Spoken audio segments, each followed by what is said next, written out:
Dita botërore e teatrit festohet që nga vitet e 60-ta, do të është caktuar si ditë nga institucioni botëror i teatrit.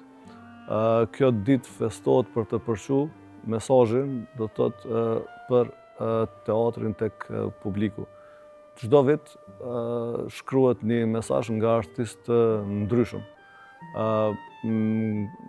Artist botëror, këtë vit është shkruajtur nga William Defoe dhe ke mesazhe shumë kuptim plot.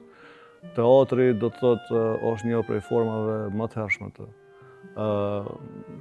performancës, do të thotë, të artit.